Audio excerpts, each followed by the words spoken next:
Of a Kubota. It's time you explore Kubota tractors at Bentley's Equipment in Brockport. I love this radio. I got this radio in an apartment that it was left behind by this old man that passed away named John, and he lived alone. He was getting up there. I'd say he was probably in his 70s, early 70s. He was a really nerdy guy. He had all these cool gadgets, like it looked like he was into a lot of the flight simulator stuff. He had the big controllers with the I don't know what you call it, the steering stick they got on planes. And a bunch of old CD-ROMs for flight simulators and other types of transportation simulators. And towards the end of his life, he was getting pretty senile and working at this complex the last 6 years. I've befriended quite a few elderly residents who unfortunately have passed away, but it's always really hard.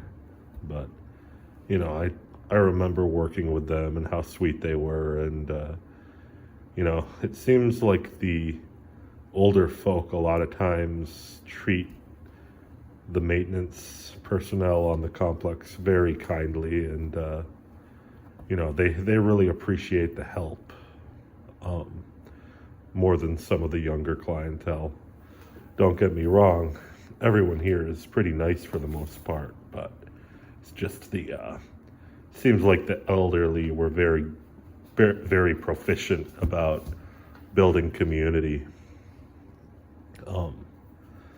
But yeah, after John passed away, his family decided to auction off all the stuff in his apartment for charity, and I ended up buying this radio and a nice photograph of sunflowers. From what I gathered, it was a trip that he had gone on with his sister, and they visited a sunflower patch and took some photographs. That's only he never told me about that or anything, but we were sorting all of his things, bringing everything into the garage so that it was accessible for people to come in and look at. And I just saw various pictures of him and this older lady, and then on one of them it was labeled sister. So I'm guessing that was his sister. But anyways, yeah, I have this really pretty photo of sunflowers upstairs in the apartment, and I'm going to be taking that with me and hanging in the tent. So y'all will probably see that at some point. But I don't know. I think that there's something beautiful and poetic about, keeping this guy's old radio on all the time, This looks like a terrific radio to have in a garage, which is where he had this when I first came upon it. And I actually leave it on during the day for my puppy dog Jasmine to listen to. So, I've been trying to keep it on in a little bit of an honor of his memory. I mean, I don't know. It's just a little weird thing that I do. But yeah, I'm a week out from moving all my stuff to the tent in Geneva. I still got a good bit to do, honestly. I've been snowplowing so much for the job that I'm leaving lately. We had this not phenomenal. We had a big ass storm this weekend that extended from early Sunday morning. Let's see, this would be Sunday the 16th, I believe. Let me look at my phone. Oh, I can't. Never mind.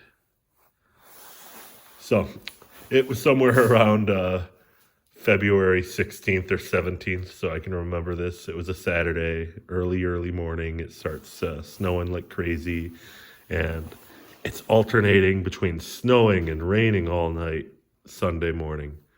And 10 a.m. I start plowing, and this snow was just so heavy, man.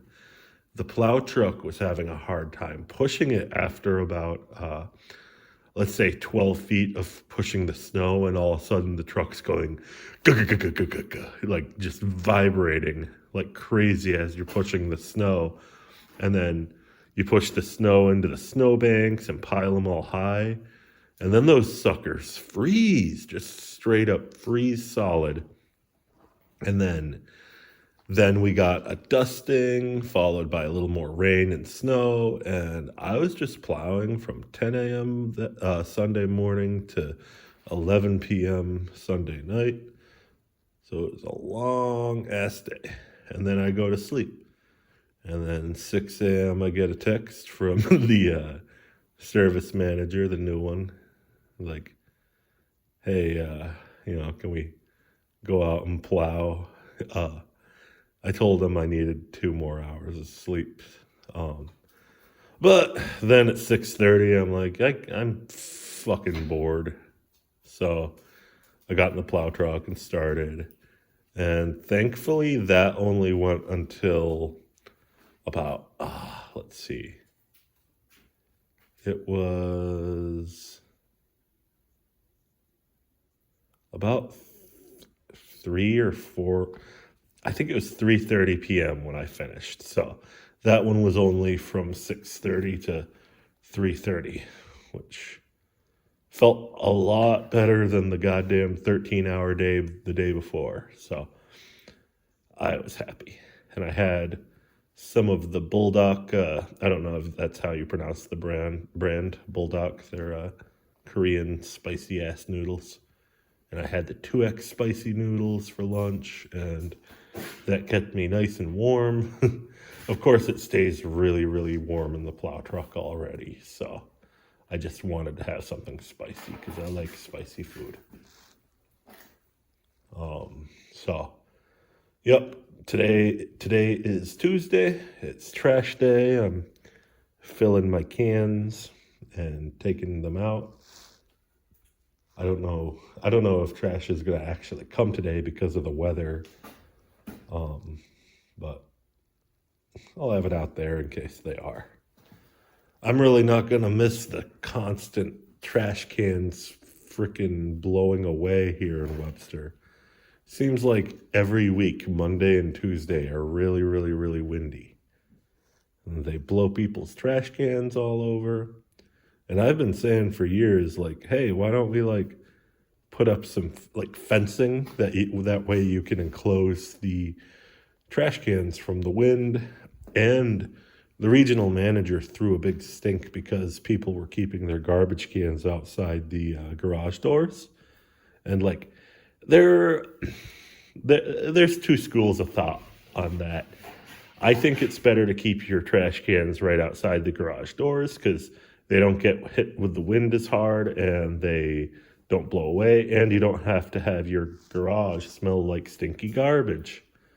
But some of the residents, when I've asked them their opinions on this, do prefer people keep them inside just because it makes it look a little prettier outside.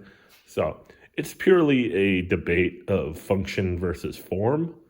So I'm kind of a function guy, I don't give a shit if something looks really good. I just want it to serve a purpose and serve that purpose well. But that's just my opinion, and it's not any more valid than the folks that would like to have garbage cans inside. However, I did take a bit of offense to it when the regional manager was talking about how the complex looked like a trailer park because there were the garbage cans outside. And I grew up in a trailer, and that shit was awesome. I wasn't in a trailer park or anything, but I think that trailers and trailer parks are a noble way of living. They're freaking awesome. Trailers are true function, because you got all your rooms just lined up. It's perfect. Everything's in a straight line, and I like that. It almost feels modular in a way. But anyways, enough about garbage cans. I really just made this video randomly because I wanted to talk about this radio and how much I love this radio and how awesome it's been to get to know so many people around this community here at Webster Green. And it's always sad when you lose folks. It's really sad. But you got to keep them in your memory so that their spirit may live on. Hey, Jason. Wait, puppy. All right, bye.